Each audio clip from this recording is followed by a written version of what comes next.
alunos, tudo bem com vocês? Sou a professora Kelly O'Hara, estou acompanhando a nossa disciplina de Anatomia e Fisiologia Humana 2. Hoje o tema da nossa videoaula será o sistema respiratório. Nós iremos estudar sobre o aparelho respiratório, mais especificamente iremos começar a partir do tópico sobre os órgãos que constituem o aparelho respiratório. O primeiro órgão, a porta de entrada, por assim dizer, do ar que nós iremos inspirar, será o nariz. Nós temos o nosso sistema respiratório, ele pode ser dividido em vias aéreas superiores e vias aéreas inferiores. As vias aéreas superiores é o nariz, a cavidade nasal e a faringe, a laringe, a árvore brônquica. Os pulmões são as vias aéreas inferiores, certo? Então, o nariz, ele vai ser um órgão que ele é especializado na entrada para o sistema respiratório, ele só vai ter essa função de inspiração do ar. O ar que nós vamos respirar vai ser o ar atmosférico, que ele está suspenso no ambiente onde nós nos encontramos. Ele vai ter uma parte externa, que ela vai ser visível, e a parte interna, que ela vai estar no interior do crânio, que vai ser a cavidade nasal.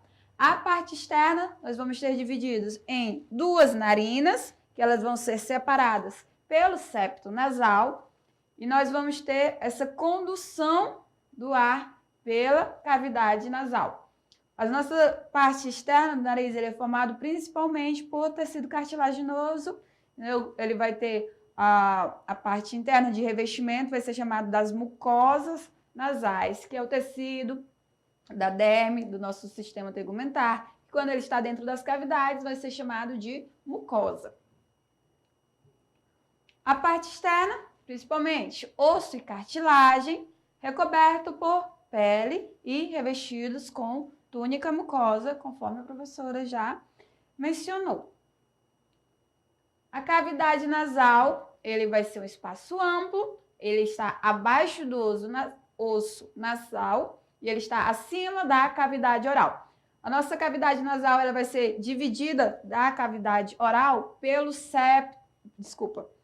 palato duro, que ele vai dividir as duas cavidades. O palato duro é o nosso céu da boca, que nós vamos ter tecido ósseo lá também. A parte da cavidade nasal também vai se encontrar ali, nós podemos visualizar na nossa imagem, ela faz todo um canal para descer até a parte nasal da faringe, lá na faringe superior.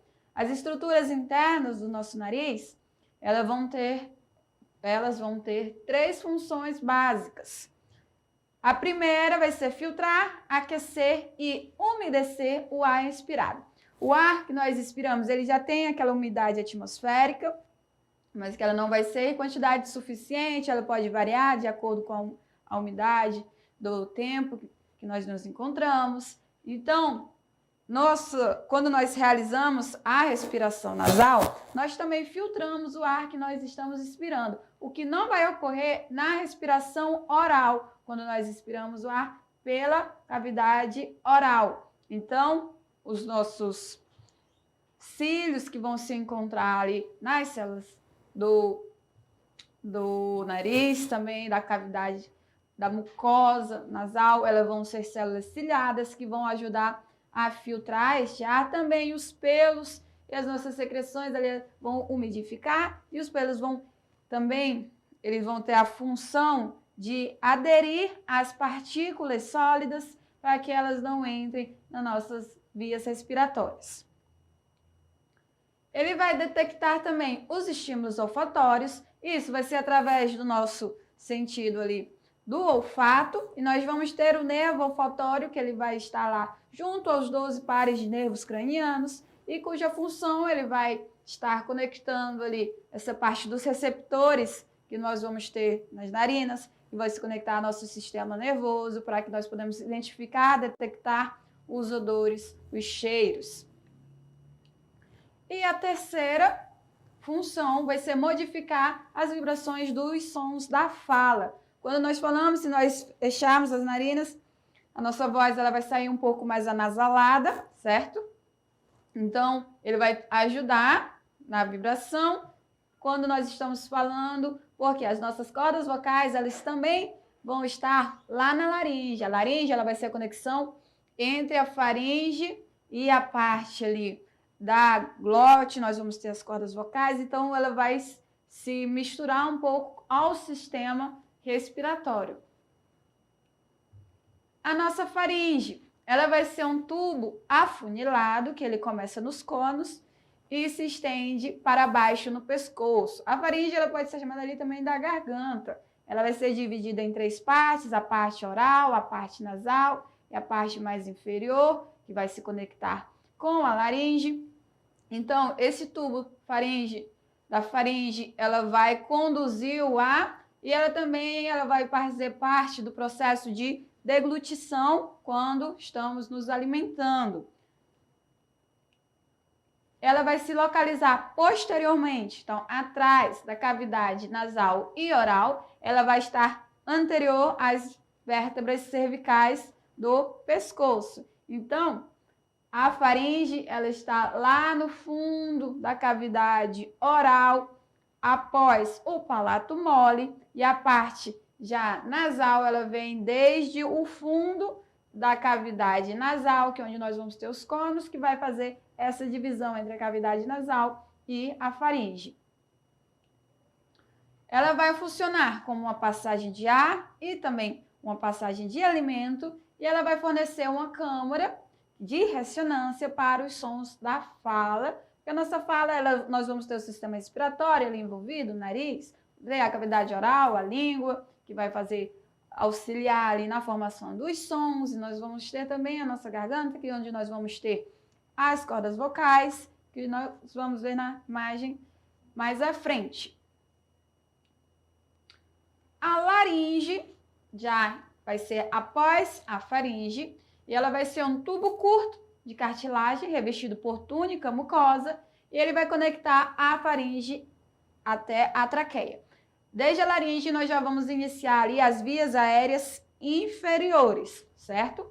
Vias aéreas superiores, ela acaba na faringe. Então, você pode visualizar também alguns documentos e alguns arquivos que estão relacionados às ciências da saúde. Você pode ver a sigla VAS para vias aéreas superiores e a sigla VAI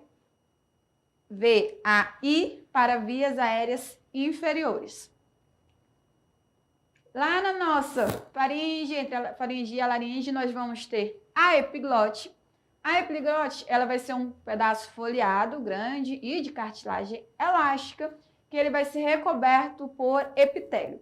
Qual é a função da epiglote? Ela vai separar ali a entrada da faringe, que vai para a laringe, e a entrada que vai para o esôfago. Então, ela vai, quando nós vamos fazer o processo de deglutição, para engolir o alimento, ela baixa e ela fecha para a laringe, para que o bolo alimentar desça pelo esôfago. Quando nós respiramos, ela vai abrir ali para a via da laringe, para que o ar seja transportado através da traqueia.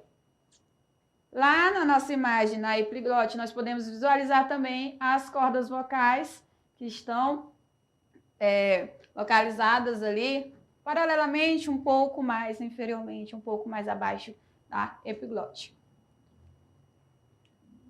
Nós vamos ter a laringe nós vamos ter na laringe também as pregas vocais, que elas vão produzir o som durante a fala, enquanto nós estamos conversando, e também durante o canto. A traqueia, ela vai se localizar abaixo da laringe, ela vai ser uma passagem tubular para o ar, que vai ser localizada anteriormente ao esôfago. Então, nós temos as vértebras, nós vamos ter o esôfago, à frente do esôfago a traqueia. A traqueia nós podemos senti-la aqui através da palpação na parte anterior do pescoço, nós podemos movimentá-la para sentir o tubo, que ele está ali encontrado nessa parte mais mais superficial do nosso pescoço, certo? Na traqueia é onde vai se encontrar também os tubos endotraqueais, orotraqueais, quando o paciente há uma necessidade da realização da intubação. Então, o tubo ele vai se encontrar ali um pouco acima da divisão brônquica, certo? E ele vai estar ali auxiliando, vamos fornecer um suporte ventilatório para o paciente quando há necessidade. A equipe médica vai julgar a necessidade de intubação e é lá que vai se situar o tubo.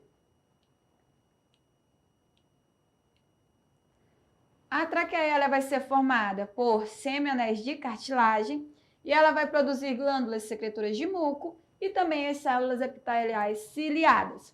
Conforme eu falei lá nas narinas, as células epiteliais ciliadas que vão estar aqui na traqueia, elas vão ter os cílios que vão auxiliar também a aderir às partículas menores que entraram pelas vias aéreas superiores para que elas não sejam transportadas até os pulmões.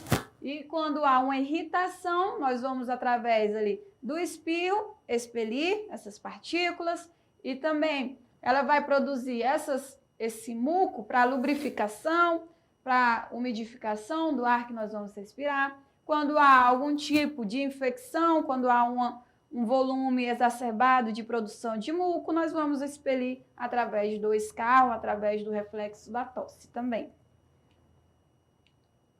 Ela vai conduzir o ar para os pulmões e vai ter uma bifurcação dos dois brônquios principais que vão levar o ar para o pulmão direito e o pulmão esquerdo. Então, a traqueia ela vai se separar para os dois lados para fornecer ali o ar tanto para o pulmão esquerdo quanto para o direito. E nós vamos ter ali já os brônquios, por conta dessa formação que ele vai se dividir em galhos, nós podemos também chamar de árvore brônquica, porque ele vai assemelhar-se aos galhos de uma árvore que estão ali de cabeça para baixo, que eles vão se dividir para os dois pulmões.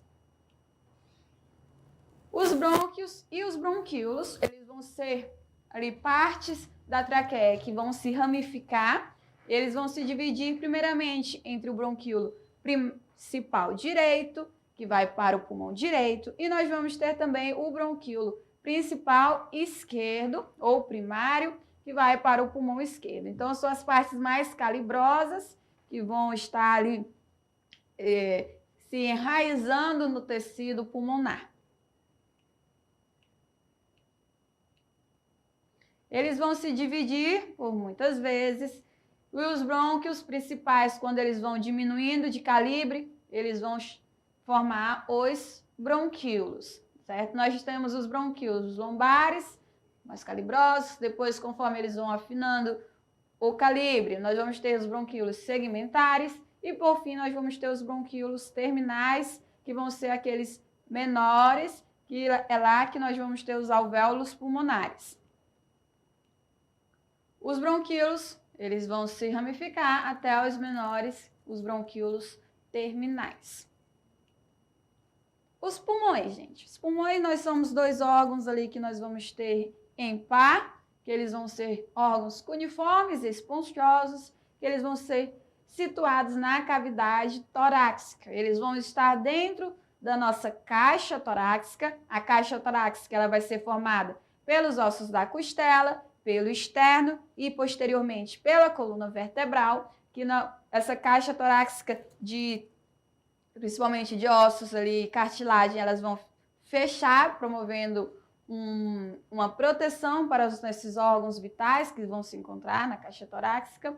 Os pulmões direito e esquerdo, eles vão ser divididos ali pela parte do mediastino, que é onde vai se encontrar o coração. E nós vamos ter a pleura. A pleura ela vai ser uma túnica serosa, uma membrana também pode ser chamada, que ela vai ser bilaminada e ela vai envolver e proteger os nossos dois pulmões. A pleura também ela pode passar por processo infeccioso e nós vamos ter ali uma infecção da pleura. Nos pulmões, conforme já falamos, vamos ter os alvéolos, que vão ser as partes terminais dos bronquíolos terminais. Ele vai ser uma projeção caliciforme, vai ter uma forma de cálice, de um saco alveolar. Cada saco alveolar vão circundar um dueto alveolar, conforme nós conseguimos visualizar ali na nossa imagem. Nós vamos ter como um cacho de uvas e vai ser nos alvéolos que nós vamos ter ali as células alveolares, principalmente do tipo 1, células finas. Essas células vão ser responsáveis pela troca gasosa, são os principais sítios de troca gasosa. Então, a menor unidade funcional ali do pulmão vão ser os alvéolos, que é lá que ocorre a troca entre carbono e oxigênio, CO2 e O2. Passando já para o nosso próximo tópico, os mecanismos da respiração. Nós vamos ter 3 mecanismos básicos que vai estar ali dentro do processo de troca de gases no corpo, que vai ser denominado respiração. Então, esses 3 processos básicos vão se dizer principalmente ao local onde ocorre a troca de gases. Aqui nós temos os 2 gases que vão ser trocados durante a respiração, principalmente gás carbônico e oxigênio, certo? Vamos ter a primeira parte, que vai ser a ventilação pulmonar ou respiração pulmonar, que vai ser o fluxo do ar que nós inspiramos para dentro e para fora dos pulmões. Então, essa é a troca que nós vamos inspirar oxigênio e, conforme a troca de gases dentro do pulmão, nós vamos expirar gás carbônico. Este oxigênio que ele foi inspirado, ele vai estar ali, vai fazer a inspiração, ele vai até os alvéolos, dos alvéolos que ele vai entrar na nossa circulação sanguínea para que ele seja ali fornecido de suporte para todas as células do nosso corpo. Então, nós vamos ter o nosso segundo mecanismo, que é a respiração externa, que vai ser a troca de gases entre os espaços aéreos, os alvéolos pulmonares, e o sangue nos capilares pulmonares. Então, os alvéolos, é nesta parte dos alvéolos que as hemoglobinas que estão ali estão ligadas ao carbono, vão se separar do carbono e vão se ligar ao oxigênio. Então, nós vamos ter essa troca entre os alvéolos e os capilares pulmonares.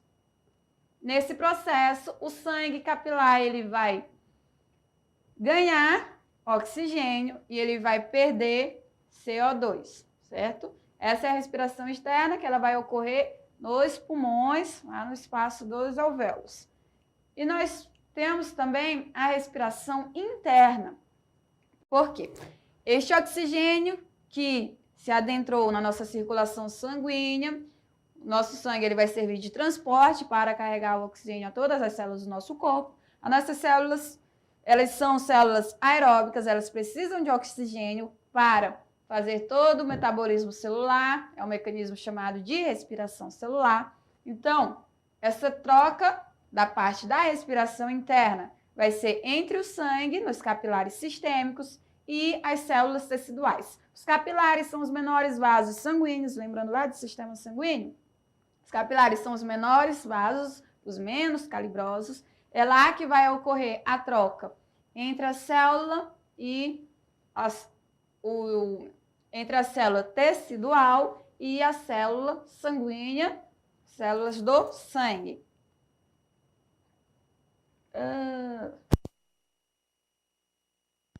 Nessa parte da respiração interna, as nossas células do corpo, elas vão precisar sempre de oxigênio para realizar ali a produção de ATP, da energia celular, e durante o metabolismo, a célula ela vai expelir o CO2. Esse CO2 também vai ser ali absorvido pelos capilares e eles vão devolver esse CO2 até o pulmão, que é onde ele vai ser inspirado, vai ser eliminado.